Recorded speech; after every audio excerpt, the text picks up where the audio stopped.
Hi everyone, I'm Nick Olivo, and today we're going to take a look at Roll20's new character sheet for D&D 2024. The sheet is currently in beta, and Roll20 wants to get feedback from the community on the sheet. So today, I'll show you how you can access both the character and NPC versions of the sheet, how to roll dice, how to create a character, and, just as important, how to send your feedback to Roll20. Before we dive in, I'd just like to thank Roll20 for sponsoring this video. To start out, let's review what's available in this sheet. If you go to this page, link down in the description, you can see a list of the features currently in the sheet. So we have a character builder, an NPC sheet, and drag and drop functionality. When the sheet officially releases in mid-September, we'll get token actions, macros, and mods. So just know that those things aren't in there currently, but they are on the way. If I scroll up a little bit here, you can click the Try the Sheet button, and that will take you into this screen here where you can create a brand new character using the new sheet. And this will allow us to build a new character using the new character builder capabilities. There's also a set of ready-to-play characters that you can use that are just basically pre-gens. You can enter the information into the sheet manually without using the character builder, or you can create a new NPC. For purposes today, though, let's run through the new builder. So I'll click Build a New Character. And when you select this, you begin by choosing your class. And Roll20 is going to pull up a list of all the classes you have access to. I have a bunch of third-party sources in here, so it's going to take a second for all that to load. Here we go. I've got all of my classes available now, and I want to create my character Jolo, my warlock, in this new builder. So let's scroll down here until we get to Warlock, right there. Click on that. And then we can see a list of all of the Warlock's class features. If you click on this arrow right here, you can see the saving throws, the armor they're proficient with, the hit dice, and so on. And then if I collapse that, you can jump ahead and see what happens, say, at level 5, and see what happens here. We're going to get Eldritch Invocations, and we'll be able to swap them out if we want to. You can also see a list of all the subclasses you have access to for this particular class. But for right now, I'm just going to say choose Warlock here. And now, in this screen, we can see, all right, we're going to have one level. We're just going to make a level 1 character right now. Though if I wanted to have multiple levels, I could just click this button right here, and that would jump me up. But for right now, level 1, we can see how many hit points we're going to have at the base level. And then here in the subclass section, we want to choose what otherworldly patron we're going to have. And Jolo's patron is the genie from Tasha's Cauldron of Everything. And so we can come in here now. I can click read more. That's going to pop up a window with information about that particular patron. So I can review it, see more information about it if I want to. But for right now, we're just going to go with this and say next. Now, what species are we? Jolo is a halfling. So I'm going to scroll down here until I get to the halfling section. There we go. I'll select that. And here we can quickly review what features the halfling has. So advantage on saving throws against being frightened, and you can move through the space of any creature that's larger than you. That's great. We're going to click choose halfling. All right, so with that done, let's go ahead, let's click next, and we're going to choose our background.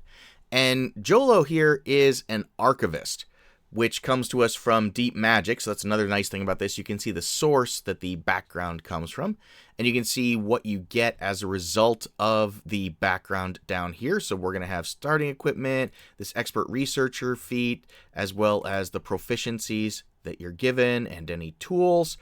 I like this. So let's choose archivist. This screen allows you to, again, review what your selections are, and then you can also click Read More to get that pop-out window to see more details around that particular background if you want. This looks great. Let's go ahead and click Next. Now we're going to do our ability scores.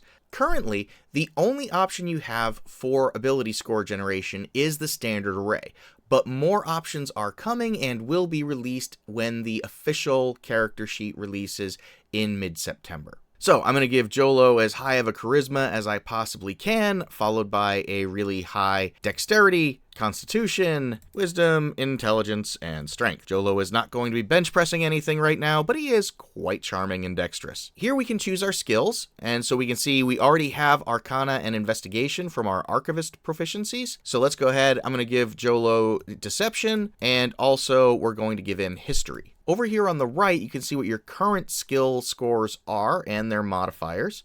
And if you need a quick refresher on what any of these skills actually do, click this question mark right here, and you can see a brief description of each skill and what it can be used for. This all looks good, so let's click Next. And now finally we choose our spells. So we want to choose some cantrips here, and it's required by law that all warlocks have Eldritch Blast as their first cantrip. Now when you're selecting a spell, you can see the source that it comes from right here. The glyph right here, this is a Dungeons & Dragons glyph, so you can see that's the player's handbook. If I hover over this one, that's Deep Magic from Kobold Press. This is Valda's Spire of Secrets, so you can see exactly where a particular spell is coming from, which is nice. If you want to see a description of the spell, you can just click on it and see everything about it, and then you can say Select Spell. Alternatively, if you already know what spells you want, you can just click on Select a Cantrip. I also want Jolo to have Mage Hand. I can just click the plus button right here, and that adds the spell. Now we need some level 1 spells, and the spells Jolo is going to take for this will be Hex, so we'll grab that. And then I think I'm also going to have him take Hellish Rebuke, so we'll grab that as well. And so now we can say Finish, and that gives us our full character sheet. So let's take a quick tour of the sheet itself here. I haven't actually given him a name yet, so let's click on this. And we'll say Jolo, save that. And the sheet functions very similarly to what you're used to with the original D&D sheet, where you just click on something in order to make a roll. And so right now we're not actually in a game, we're just sort of testing things out, and we have all the rolls appearing over here in a sidebar. So if I want to make a saving throw, I can click on that right here. There we go. If I want to make an Arcana check, I just click on that over here, go, and I can see all of that is working properly. As far as combat and spells go, so over here on the combat tab, I have my unarmed strike, but let's say that Jolo also gets a dagger. Well, what I can do is click on the compendium button up top here, and this part works just like what you're used to. I can say dagger, and now what I'm going to do is just drag the dagger onto my character sheet. Now, when I do that initially, it doesn't look like anything's happened, but go to your inventory, and now there's a dagger here. And if we flip this switch, that equips the dagger. And now the dagger shows up here on your character sheet, and it shows up as a regular attack. If you're using finesse, if you're throwing it, all those are available to you now. And to make an attack roll, again, all you have to do is click the button, and there's our attack roll. And we can either click on this button right here to roll damage, or we can click on this button right here in the sheet, and there's our damage. Then you've got all your spells over here on the Spells tab. And just one real quick thing to know right now is that in the beta sheet, only items are supported for drag and drop. So you can't do that just yet, but that will be coming real soon, where you'll be able to drag and drop spells from the compendium onto the sheet. Then you have your inventory, like we saw earlier, the features and traits that make up your character, and then any notes that you have around organizations, allies, enemies, and your about section with your background and any physical characteristics you want to describe. All right, so now that we've got our character, let's create a game that we can pull our character into. And the way to do that, we're going to say create a new game, and I'm going to call my game the 2024 beta sheet. And the character sheet that we want to use will be the D&D 5e beta sheet. So we'll just say beta right here, and you can find the D&D 5e 2024 beta sheet. We'll just select that, and then I'm ready, create game. And that'll create a blank game for us, and any character that we create in this game will use the new 2024 beta sheet. So I'm just launching this game right now. All right, so my game is launched. I'm going to jump back over to the character builder here. And what I'm going to do now is go back to the main characters page. Just click on this link right here. That'll take us back to the main characters page.